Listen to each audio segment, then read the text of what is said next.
Hello, je vous retrouve dans une nouvelle vidéo pour vous parler de mon voyage à Los Angeles. J'ai sorti mon tout premier vlog il y a un peu plus de 3 semaines que je vous invite à aller voir si ce n'est pas déjà fait. Je mettrai le lien dans la description. D'ailleurs, il y a d'autres vlogs qui vont arriver en juin et en juillet parce que j'ai déjà réservé deux prochains voyages en lien avec la danse. Donc voilà, si ça vous intéresse, les voyages et la danse, vous êtes au bon endroit. Et maintenant, je vais vous détailler toutes les dépenses que j'ai faites lorsque j'étais à LA. Donc voilà, j'ai vraiment tout noté et je vais vous détailler tout ça au mieux. Ok, donc je vais commencer par les billets d'avion que j'ai payé 816 euros. J'ai voyagé avec la compagnie Air France aller-retour. Tout s'est très bien passé. Dans le prix est compris le repas, la collation et un bagage en soute. Voilà, donc j'ai rien à redire là-dessus, donc je vais passer directement au logement. Donc pour le logement, nous étions deux. J'étais avec une copine et on a chacune payé 775 euros. Nous étions situés à Burbank et on était proche de l'un des studios de danse. Donc ça, c'était vraiment cool. On était vraiment à 15 minutes à pied du Movement Lifestyle. Donc moi, j'étais trop contente parce que j'étais tout le temps là-bas. Mais je crois qu'en réservant, on savait même pas en fait. Je sais plus. Mais bon, c'est une bonne nouvelle. Après, il faut savoir que Los Angeles est tellement grand qu'on ne pouvait pas trouver un logement qui allait nous satisfaire pour qu'on soit à côté de tous les studios. Voilà, c'est pas possible, ça je vous en parlerai après. Il y a plusieurs studios, mais ils sont pas forcément tous à côté. Sinon, le logement en soi, sympa, mais pas ouf. Faut savoir que quand on est arrivé, il faisait très froid dans le logement, il faisait plus froid qu'à l'extérieur. Donc on a pu avoir un chauffage d'appoint et une couverture. C'est vrai que les propriétaires étaient très réactifs, donc ça c'est cool. Mais sinon, vous voyez, il manquait pas mal d'ustensiles de cuisine. On n'avait pas de passoire. On avait une fourchette, sinon l'autre était en plastique. On avait un bol, une assiette, sinon les assiettes étaient en carton. On n'avait pas de serpillière ni de balai, donc ça c'est embêtant. Qu'on reste 2-3 jours, une semaine ou 2 semaines, je trouve que c'est important de se sentir propre et voilà, de pouvoir faire un peu de ménage, c'est normal. Donc voilà, sur ces points-là, il manque quelques petites choses, je trouve, dans le Airbnb. Après, bon, on était quand même bien situé, un quartier sympa, il y avait un petit jardin. Voilà, ça faisait l'affaire, sachant qu'on n'était pas toute la journée à la maison dans tous les cas. Donc voilà, je vous mettrai quand même le lien dans la description si ça vous intéresse. Pour les danseurs que ça intéresse, il y a une maison pour danseurs qui s'appelle Sleepy Dancer, qui peut être une bonne alternative. En fait, c'est une grande maison dans laquelle il y a plusieurs chambres. Il y a des chambres avec 3 lits, 5-6 lits. Il y a même des chambres individuelles. Mais je vous laisserai le lien vers leur site internet dans la description et leur Insta aussi. Il y aura plus, enfin, vous y trouverez tous les détails. Et ils sont très réactifs par mail. Moi, je m'étais déjà renseignée, mais du coup, c'est pas l'option pour laquelle j'ai opté. Mais en réalité, c'est plus avantageux que prendre un Airbnb ou un hôtel. Ça vous permet aussi de rencontrer des personnes qui viennent un petit peu de partout et qui viennent aussi pour la même chose que vous, pour danser. Donc voilà, ça peut être une bonne alternative et je vous laisse checker ça. Maintenant, passons aux choses sérieuses, c'est-à-dire les transports.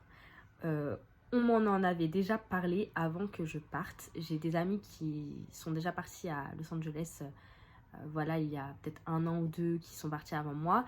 Donc, qui m'ont envoyé des vidéos, qui m'ont fait des retours. Et honnêtement, j'étais pas sereine.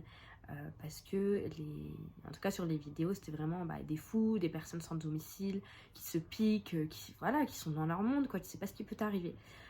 Écoutez, j'ai tenté l'expérience. Je ne retenterai plus l'expérience. Moi, je n'ai pas du tout aimé. Je pense que je suis pas tombée vraiment sur des personnes vraiment détraquées, mais j'ai pas envie de tomber sur des personnes détraquées, donc je ne réitérerai pas l'expérience. J'étais avec Aurore, donc c'est pour ça que j'ai accepté de tester. Autrement, je ne l'aurais pas fait. Toute seule, moi, je ne prenais pas le métro et le bus. J'ai pris une fois le bus toute seule pour quelques arrêts, mais voilà, franchement, moi, j'ai pas du tout aimé. Je trouve que quand je rentre dans le métro, c'est vraiment un autre monde. Ça ne sent vraiment pas bon. Il y a Paris, mais alors pour moi, LA, c'est un autre level, voilà. Et après, le bus, je dirais que c'est un petit peu plus supportable, mais voilà, c'est à peu près la même population. Bon, après, bon, en réalité, je dirais qu'il y a quand même du monde dans les transports. C'est pas désert, ouais, il y a du monde en réalité, mais c'est pas pour autant que je me sentais à l'aise. Voilà, donc moi, je ne conseille pas, mais voilà, c'est mon ressenti personnel. Moi, j'ai pas du tout aimé. Donc ce que je faisais, c'est que je prenais des lifts. C'est comme Uber, voilà, c'est juste que c'est un peu moins cher. Et je crois que je me déplaçais en lift tous les jours. Tous les jours, entre 1 et 3 par jour, donc c'est beaucoup. Je m'étais fixé un budget de 500 euros et j'ai dépensé 508 euros. Voilà, donc c'est quand même un sacré budget pour 2 semaines, mais je me sentais mieux comme ça. Et c'est vrai que tout était plus rapide. Pour aller d'un studio à un autre ou aller visiter, bah, je mettais 30 minutes en général, maximum. Donc voilà, c'était plutôt une bonne alternative pour moi. Et dans tous les cas, en vrai, ce que je conseille, c'est d'avoir la voiture à LA. Moi, honnêtement, je ne voulais pas louer de voiture parce que ça fait trop longtemps que j'ai pas conduit. Mais si vous pouvez, prenez une voiture de location. Après, à voir si c'est plus avantageux selon la durée de votre séjour. Mais c'est une bonne alternative d'avoir la voiture. Voilà, il y a très peu de personnes qui marchent en fait. Tout le monde se déplace en voiture, c'est tellement grand. Donc voilà, je pense qu'avoir la voiture, c'est la bonne alternative quoi. Alors, pour les courses, j'ai dépensé au total 294 € pour 2 semaines. Je n'arrive pas à comprendre comment. Voilà. Bon, après, il faut savoir qu'il y a les taxes là-bas. Moi, j'oubliais ça. Euh, mais ouais, je dirais que c'est quand même un petit peu plus cher. Après, ça dépend des produits que vous achetez. Parce que nous, on achetait quand même des produits parfois qui étaient assez chers. Après, là, j'ai pas divisé avec Aurore. Et je pense que... Parce qu'en fait, il faut savoir que j'ai été, je crois, presque tous les jours au supermarché. Il y avait un supermarché à 15 minutes de chez nous. Je ne sais pas pourquoi. Après les cours, j'y allais à chaque fois. Donc j'achetais des petits cookies. Ensuite, j'achetais ça. Ensuite, j'achetais ce qui nous manquait. Donc franchement, je pense que j'ai mal géré hein, ça. Bon, et on a fait une fois les courses dans un supermarché, on va dire, basique. Parce que là où nous étions, c'était quand même assez cher. Et comme on n'avait pas la voiture en plus, voilà, on a fait au plus simple. Maintenant, pour rester à peu près dans la même catégorie, dans les snacks, ce que j'achetais à l'extérieur, les goûters, etc., j'en ai eu pour 263 €. Voilà, honnêtement, moi je suis allée là-bas, je me suis dit, je me limite pas. Enfin, bon, je m'étais fixé un budget quand même avant de partir, mais j'avais pas envie de me restreindre parce que, ah non, je peux pas m'acheter cette boisson, ah non, je peux pas me faire plaisir, non. Donc voilà. Alors, par contre, quelque chose à savoir qui peut vous être utile, c'est qu'il faut laisser des tips lorsque vous allez au restaurant. C'est environ 15-20%, si je dis pas n'importe quoi. Et c'est quelque chose qui se fait là-bas. Moi, je le faisais aussi dans des cafés lorsque j'allais acheter une petite boisson, quelque chose à manger. Je sais pas si ça se fait aussi fréquemment dans les cafés, mais je me disais tant qu'à faire, j'ai pris l'habitude, voilà. Mais en réalité, c'est pas négligeable. Voilà, c'est quelque chose qui se fait vraiment dans les restaurants. Donc c'est bon à savoir, mais c'est pas négligeable. Ensuite, concernant le shopping. Ah ouais, le shopping quand même. Et non mais, j'en ai eu pour 368 €. Voilà, faut savoir que le premier jour, lorsque je suis arrivée, qu'est-ce que je suis allée faire? Du shopping. Voilà. Bon, bah voilà, j'ai rien à rajouter là-dessus. Hein. Ah si, il y a quelque chose. Bon ça j'en avais parlé un petit peu je crois dans mon vlog, mais j'ai des copines qui m'avaient conseillé d'aller à Marshall et Ross parce que c'est des boutiques voilà où il y a plein de choses, des marques bah, moins chères. Et moi en fait il faut savoir que je n'ai rien trouvé. Que ce soit du make-up, je sais pas, des chaussures, des vêtements, non. Ce que j'ai acheté, c'est ce plaid juste ici. Attendez parce que j'ai tout dessus. Ce plaid juste ici, voilà, doublé de fausse fourrure, qui est juste génial, que je ne regrette absolument pas d'avoir acheté. Mais moi, j'étais intéressée honnêtement par les plaids et les serviettes de bain. Voilà, donc je me suis calmée, j'ai juste acheté un plaid. Mais bon, sinon, après, j'ai acheté quoi? J'ai acheté quelques vêtements, mais c'est même pas des choses folles, quoi. J'ai acheté des choses qu'on peut retrouver ici, hein, dans les mêmes boutiques. Il faut savoir que j'ai nommé une catégorie autre. Voilà. Autre dépense. Mais qu'est-ce que c'est? Je ne sais plus. Parce qu'il faut savoir que quand j'ai fait mes comptes, en fait, j'arrivais même pas à retrouver le détail. J'arrivais pas à retrouver le détail.